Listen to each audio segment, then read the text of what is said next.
യേശുക്രിസ്തുവിൻ്റെ പരിശുദ്ധമായ നാമത്തിൽ എല്ലാ പ്രിയപ്പെട്ടവർക്കും മോർണിംഗ് ഡ്യൂവിൻ്റെ പുതിയൊരു പ്രഭാത വചന ധ്യാനത്തിലേക്ക് സ്വാഗതം. കഴിഞ്ഞ ദിവസങ്ങൾ വളരെ അനുഗ്രഹിക്കപ്പെട്ട ആത്മീക വചനം നമുക്ക് റോമാലേഖനം 8-ാം അധ്യായം 16-ാമത്തെ വാക്യത്തെ ആസ്പദമാക്കി ചിന്തിക്കുവാൻ തക്കോണം ദൈവം നമ്മെ സഹായിച്ചു. 16-ാം വാക്യം നമ്മൾ ഇങ്ങനെ വായിച്ചു: നാം ദൈവത്തിൻ്റെ മക്കൾ എന്ന് ആത്മാവ് താനും നമ്മുടെ ആത്മാവോടുകൂടെ സാക്ഷ്യം പറയുന്നു. നമുക്ക് ദൈവം തരുന്നതായ ഉറപ്പാണ് ഈ ആത്മാവിൻ്റെ സാക്ഷ്യം എന്ന് പറയുന്നത്. ഞാൻ നിങ്ങളോട് പറഞ്ഞല്ലോ, ഏതൊരു കാര്യവും 2 വാമൊഴികളുടെ സാക്ഷിയാൽ അത് ഉറപ്പായി തീരും എന്ന് ആവർത്തന പുസ്തകത്തിൽ പറയുന്ന കാര്യം. അതുപോലെ തന്നെയാണ് നമ്മളിലുള്ള 2 സാക്ഷികൾ. അത് ഒന്ന് നമ്മൾ തന്നെയും, രണ്ടാമത് ദൈവത്തിൻ്റെ പരിശുദ്ധാത്മാവുമാണ്. ദൈവത്തിൻ്റെ പരിശുദ്ധാത്മാവ് നമ്മളിൽ വസിച്ചുകൊണ്ട് നമ്മോട് പറയുന്നു, നീ ദൈവത്തിൻ്റെ പൈതലാണ്, ദൈവത്തിൻ്റെ മകനാണ് അല്ലെങ്കിൽ മകളാണ്. അതേപോലെ തന്നെ നമുക്കും ഉത്തമമായ ബോധ്യം വരുന്നു, നാം ദൈവത്തിൻ്റെ മകനാണ്, മകളാണ് എന്നുള്ളത്. ഇത് നമുക്ക് തരുന്നതായ ആ ഉറപ്പും അതേപോലെ തന്നെ കോൺഫിഡൻസും ആത്മവിശ്വാസവും വളരെ വലുതാണ്.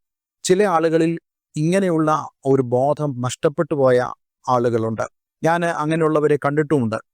അവർ ചിന്തിക്കുന്നു, ഞാൻ ദൈവ പൈതലല്ല, ദൈവം എന്നോട് ഇടപെടുന്നില്ല, സംസാരിക്കുന്നില്ല. ശുശ്രൂഷയിൽ നിൽക്കുന്നവർ പോലും അങ്ങനെ സംസാരിക്കുന്നത് ഞാൻ കണ്ടിട്ടുണ്ട്.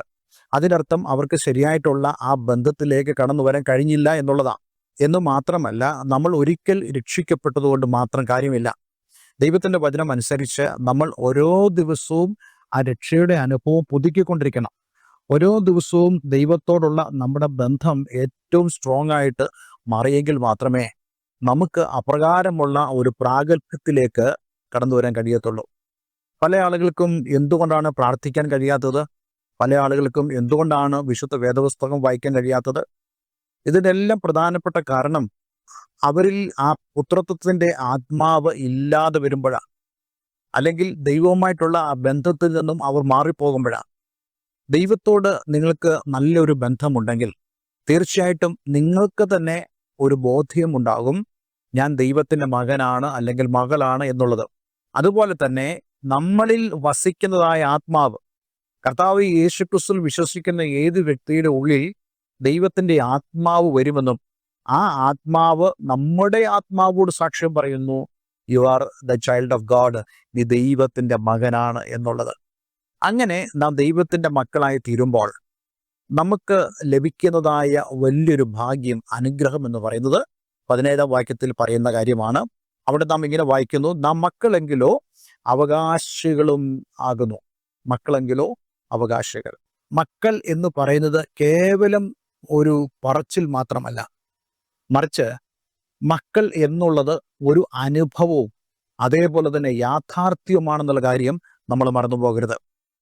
ദൈവത്തിൻ്റെ വചനം നാം ദൈവത്തിൻ്റെ മക്കൾ എന്ന് പറയുമ്പോൾ അതൊരിക്കലും അലങ്കാരികവുമല്ല, മറിച്ച് ദൈവത്തിൻ്റെ മക്കളായി തീരുമ്പോൾ ദൈവത്തിലുള്ളതിൽ സകലത്തിലും നമ്മൾ അവകാശികളാകുന്നു എന്നുള്ള ആ വചനത്തിൻ്റെ ഉറപ്പാണ് നമുക്ക് ഈ 17-ാം വാക്യത്തിൽ കാണുവാൻ കഴിയുന്നത്. 17-ാം വാക്യത്തിൻ്റെ ആദ്യ ഭാഗമാണല്ലോ നമ്മൾ വായിച്ചത്, നാം മക്കളെങ്കിലോ അവകാശികളാകുന്നു. എന്നിട്ട് 2-ാമത്തെ ഭാഗം പറയുന്നു, ദൈവത്തിൻ്റെ അവകാശികളും ക്രിസ്തുവിന് കൂട്ടവകാശികളും തന്നെ. ഇത് വലിയൊരു വിഷയമാണ് സംസാരിക്കുവാൻ. പക്ഷേ ഞാൻ വളരെ ചുരുങ്ങിയ സമയം കൊണ്ട് കുറച്ച് കാര്യങ്ങൾ സംസാരിക്കാം. ദൈവം അനുവദിച്ചാൽ അടുത്ത ദിവസവും നമ്മൾ ഇതിൻ്റെ ബാക്കിയായിട്ടുള്ള ഭാഗം ചിന്തിക്കുന്നതാണ്. നോക്കണേ, ഇവിടെ വളരെ വ്യക്തമായി പറയുന്നു, നാം മക്കളെങ്കിൽ അവകാശികളാകുന്നു, ദൈവത്തിൻ്റെ അവകാശികളും ക്രിസ്തുവിന് കൂട്ടവകാശികളും. എന്ന് പറഞ്ഞാൽ ക്രിസ്തുവിൻ്റെ ഇഹലോക ശുശ്രൂഷയുടെ ഭാഗമായി നമുക്ക് അതിൽ അവകാശമുണ്ട് എന്നുള്ളതും, അതുപോലെ ക്രിസ്തുവിന് ദൈവത്തിൽ എന്ത് അവകാശം ഉണ്ടായിരുന്നുവോ അതേ അവകാശം നമുക്കുമുണ്ട് എന്നുള്ളതായ ആ വലിയ ചിന്തയാണ് നമുക്കിവിടെ കാണാൻ കഴിയുന്നത്. ഇത് അറിയുന്നത് നമ്മെ സംബന്ധിച്ചിടത്തോളം വലിയൊരു കാര്യമല്ലേ? നമ്മളെ സംബന്ധിച്ചിടത്തോളം അത് വലിയൊരു വാർത്തയല്ലേ? നമുക്ക് ആശ്ചര്യകരവും അതേ സമയം തന്നെ നമുക്ക് വളരെ എക്സൈറ്റിംഗ് ആയിട്ടുള്ള, നമുക്ക് വളരെ നമ്മെ സന്തോഷിപ്പിക്കുന്നതുമായ ഒരു അറിവല്ലേ? തീർച്ചയായിട്ടും നമുക്കത് സന്തോഷമുണ്ടാകണം. പല ആളുകളും ഈ വേദഭാഗം വായിച്ചു വിടുക, എന്നിട്ട് സാധാരണ പോലെ ആയിരിക്കുക. അങ്ങനെയല്ല. നമുക്ക് ഇതിനെക്കുറിച്ചുള്ള ആ വലിയ കാഴ്ചപ്പാടും ആ ഒരു എക്സൈറ്റ്മെൻറ്റും നമുക്കുണ്ടായിരിക്കണം. പലരെയും ഞാൻ ശ്രദ്ധിക്കാറുണ്ട്, ക്രിസ്തീയ ജീവിതത്തിൽ അവർക്ക് യാതൊരു എക്സൈറ്റ്മെൻറ്റും ഇല്ല.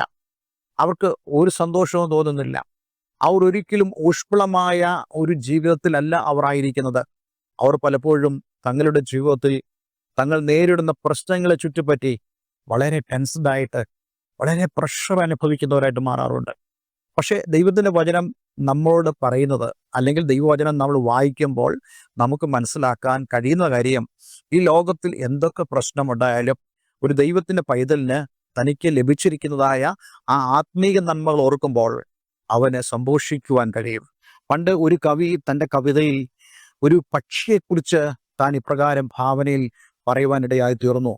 വലിയ മഴ പെയ്യുന്നു, നദികൾ കരകവിഞ്ഞൊഴുകുന്നു, ആ നദിയിലേക്ക് ചാഞ്ഞു നിൽക്കുന്ന ഒരു മരക്കൊമ്പിൽ ഒരു പക്ഷി ഇരിക്കുക. ആ പക്ഷിയെ സംബന്ധിച്ചിടത്തോളം അതിന് ടെൻഷൻ വരേണ്ടതാണ്, അത് വല്ലാതെ പ്രഷറൈസ് ചെയ്യപ്പെടേണ്ടതാണ്. പക്ഷേ അതിന് അങ്ങനെ ഒരു ഭാവമേ ഇല്ല.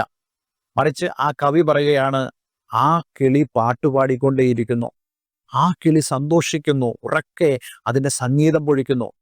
എന്നിട്ട് ആ കവി തൻ്റെ ഭാവനയിൽ പറയുകയുണ്ടായി, അതെന്തുകൊണ്ടാണ് ഇങ്ങനെ പാട്ടുപാടുന്നത്? തനിക്ക് കീഴെയുള്ള സകല കാര്യങ്ങളും പ്രതികൂലമായിരിക്കുമ്പോൾ, തനിക്ക് മുകളിലും തനിക്ക് വശങ്ങളിലുമുള്ള സകല കാര്യങ്ങളും പ്രതികൂലമായിരിക്കുമ്പോൾ, കാറ്റ് ആഞ്ഞു വീശുമ്പോഴും ഈ പക്ഷിക്ക് പാട്ടുപാടാൻ കഴിയുന്നത് എന്തുകൊണ്ടാണ്? കാരണം ഈ പക്ഷിക്ക് തനിക്കുള്ള നന്മകളെക്കുറിച്ച് ഒരു ഉത്തമമായ ബോധ്യമുണ്ട്. ഈ പക്ഷിക്കറിയാം, എത്ര കാറ്റുകളടിച്ചാലും ഈ നദി എത്രത്തോളം ഇളകി മറിഞ്ഞാലും എനിക്ക് 2 ചിറകുകളുണ്ട്. ഈ മരക്കൊമ്പ് ഒരു കൊടുങ്കാറ്റിൽ ആടി ഒലഞ്ഞൊടിഞ്ഞു പോയാലും ഞാൻ ഈ മരക്കൊമ്പിൽ നിന്നും പറന്നുയരും, കാരണം എനിക്ക് 2 ചിറകുകളുണ്ട് എന്ന് പറയുന്ന പോലെ നമ്മുടെ ജീവിതത്തിലും ദൈവം നമുക്ക് നൽകിയ ആത്മീക നന്മകളെക്കുറിച്ച് നമുക്ക് നല്ലൊരു കാഴ്ചപ്പാട് ഉണ്ടാകേണ്ടത് ആവശ്യമാണ്. അങ്ങനെയുള്ളവർ ജീവിതത്തിലെ ഒരു പ്രശ്നങ്ങളുടെ നടുവിലും പതറുകയില്ല. മറിച്ച് അവർക്ക് ദൈവം കൊടുത്തതായ ആത്മീക നന്മകളെ, അതിലേറ്റവും പ്രധാനപ്പെട്ട കാര്യമാണ്, നാം മക്കളെങ്കിലോ അവകാശികളാകുന്നു, ദൈവത്തിൻ്റെ അവകാശികളും ക്രിസ്തുവിന് കൂട്ടവകാശിയുമാണ്. അപ്പൊ അങ്ങനെയാണെങ്കിൽ ഈ അവകാശം നമുക്ക് എവിടെയാണ് ലഭിക്കുന്നത്? അത് ദൈവഭവനത്തിലാണ് നമുക്ക് ലഭിക്കുന്നത്. ഒരു വേദഭാഗം കൂടി വായിച്ചിട്ട് ഞാൻ ഈ ഭാഗം ഇന്ന് നിർത്തുവാൻ ആഗ്രഹിക്കുന്നു. ദൈവം അനുവദിച്ചാൽ അടുത്ത ദിവസം നമ്മൾ ഈ ചിന്ത തന്നെ തുടരുന്നതാണ്. ലൂക്കോസിന് സുവിശേഷം 18-ാം അധ്യായം 18-ാം വാക്യത്തിൽ നമ്മളിങ്ങനെ വായിക്കുന്നുണ്ട്, ഒരു പ്രമാണി, ധനികനായ ഒരു പ്രമാണി അല്ലെങ്കിൽ ധനികനായ ഒരു ഭരണാധികാരി കർത്താവ് യേശുവിനോട് ഇപ്രകാരം പറഞ്ഞു, നല്ല ഗുരു, ഞാൻ നിത്യജീവനെ അവകാശമാക്കേണ്ടതിന് എന്ത് ചെയ്യണമെന്ന് ചോദിച്ചു. നോക്കണേ, അവകാശം ലഭിക്കേണ്ടതിന് ഞാൻ എന്ത് ചെയ്യണമെന്ന് ചോദിക്കുക. അപ്പോൾ യേശു പറഞ്ഞ മറുപടി വളരെ പ്രസ്താവ്യമാണ്. യേശു പറഞ്ഞു, നീ എന്തെങ്കിലും ചെയ്യുന്നത് കൊണ്ടല്ല, മറിച്ച് നീ ആയിത്തീരുക എന്നുള്ളതാണ്. അതായത് നീ ദൈവഭവനത്തിലായിത്തീരണം, നീ ദൈവരാജ്യത്തിൽ കടക്കണം, ദൈവരാജ്യത്തിലായിത്തീരണം. അതുപോലെയാണ് നമുക്ക് ക്രിസ്തുവിനോടുകൂടിയുള്ള അവകാശത്തിലും ദൈവത്തിൻ്റെ അവകാശത്തിലും വരണമെങ്കിൽ നമ്മൾ ഭവനത്തിലായിത്തീരണം, ദൈവ മക്കളായിത്തീരണം. എന്ന് മാത്രമല്ല, അതിനെക്കുറിച്ചുള്ള വ്യക്തമായ ബോധ്യം നമുക്കുണ്ടാകണം. ഒരു കാര്യം ഞാൻ സ്പഷ്ടമായി പറയട്ടെ, ദൈവവചനത്തെക്കുറിച്ചുള്ള അറിവാണ് നമ്മെ ബോധവാന്മാരാക്കുന്നത്. ക്രിസ്തുവിൽ നമ്മൾ എത്രത്തോളം അനുഗ്രഹിക്കപ്പെട്ടവരാണെന്നുള്ളത് നമ്മൾ അറിയുന്നത് ദൈവവചനത്തിലൂടെയാണ്. ഞാൻ നിങ്ങളോട് ഈ ദിവസങ്ങളൊക്കെ സംസാരിക്കുന്നത് അത് തന്നെയാണ്. നിങ്ങൾക്കുള്ള ഭാഗ്യങ്ങളെക്കുറിച്ച് ദൈവത്തിൻ്റെ വചനം വളരെ വ്യക്തമായി പറയുന്നു. നിങ്ങൾക്ക് ഈ ഭൂമിയിൽ എല്ലാം ശൂന്യമാണെന്ന് നിങ്ങൾ ചിന്തിക്കുമ്പോൾ, നിങ്ങൾക്ക് സ്വർഗത്തിലുള്ള ആ സമ്പത്തിനെക്കുറിച്ച്, ദൈവരാജ്യത്തിൽ ഇന്ന് നിങ്ങൾക്ക് അനുഭവിക്കാൻ കഴിയുന്ന സമ്പത്തിനെക്കുറിച്ച് ഉത്തമമായ ബോധ്യം നമുക്ക് ആവശ്യമാണ്. അത് കർത്താവ് യേശുക്രിസ്തുവിലൂടെ നമുക്ക് ലഭ്യമാണ്. അതുകൊണ്ട് ഇന്ന് നമ്മെ തന്നെ നമുക്കൊന്ന് സമർപ്പിക്കാം, നമുക്ക് പ്രാർത്ഥിക്കാം. സ്വർഗീയ പിതാവേ, ഇന്ന് ഞങ്ങളെ കേൾപ്പിച്ച വളരെ അനുഗ്രഹിക്കപ്പെട്ട വചനത്തിനായി സ്തോത്രം. ഈ വചനം കേൾക്കുന്ന ഏവരെയും ഞാൻ യേശുവിൻ്റെ നാമത്തിൽ അനുഗ്രഹിക്കുന്നു. കർത്താവെ, ഞങ്ങൾക്ക് കർത്താവ് യേശുക്രിസ്തുവിലുള്ള നന്മകളെക്കുറിച്ച്, അതേപോലെ തന്നെ ദൈവഭവനത്തിലേക്ക് ഞങ്ങൾ കടന്നു വന്ന് ദൈവഭവനത്തിൽ മക്കളായി തീർന്നപ്പോൾ ഞങ്ങൾ ദൈവത്തിന് അവകാശികളും ക്രിസ്തുവിന് കൂട്ടവകാശികളുമായി തീർന്നു.